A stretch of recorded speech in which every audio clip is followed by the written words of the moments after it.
I call on the representative of Indonesia.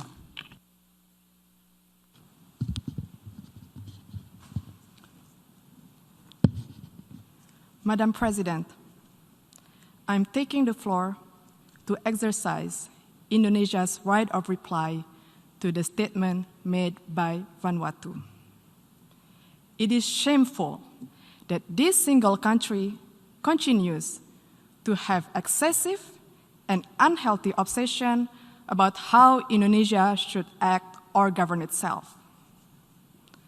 Frankly speaking, I'm confused. How could a country try to teach others while missing the point of the whole fundamental principles of the United Nations Charter? Let me tell them the following. To do what is right is to respect the principles of non-interference in the domestic affairs of other countries. And to do what is right, it is to respect the sovereignty and territorial integrity of other countries. So until you have done so, please keep the sermon to yourself. Madam President, the President of Indonesia stated a few days ago in this great Hall of Nations, and I quote, "We must promote a win-win approach in building relations among states that is mutually beneficial," unquote. Indeed, such a call was echoed by world leaders throughout this prominent week. But this ignorant country chooses the contrary. At times of an emergency health crisis and great economic adversity, it prefers to instill enmity and sow division by guising their advocacy for separatism with flowery human rights concern. Indonesia, comprising of more than hundreds of ethnic groups, a diverse and multicultural nation with thousands of tribes and hundreds of local languages, spreading across more than 17,400 islands, is committed to human rights. We value diversity, we respect tolerance, and everybody has the same right in this third largest democratic country in the world. We have also promoted and protected human rights where each individual has the same rights under the law.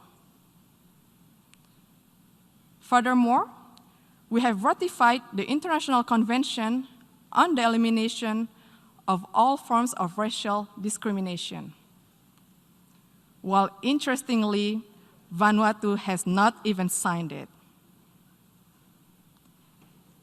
And how could one talk about promoting the right of indigenous people when it does not even sign the International Covenant on Economic, Social, and Cultural Rights, the core human rights instrument?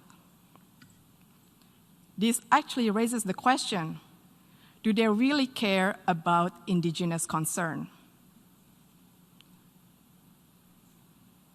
More importantly, Vanuatu has not signed and ratified the Convention Against Torture and Other Cruel, Inhuman, or Degrading Treatment or Punishment.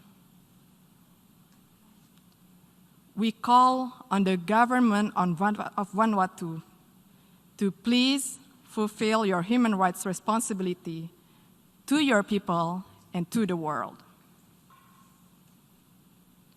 Madam President, the accusation of human rights is typical, a tall tale that they sell and stage over the years in the hall. Let me tell them, you are no representation of the people of Papua,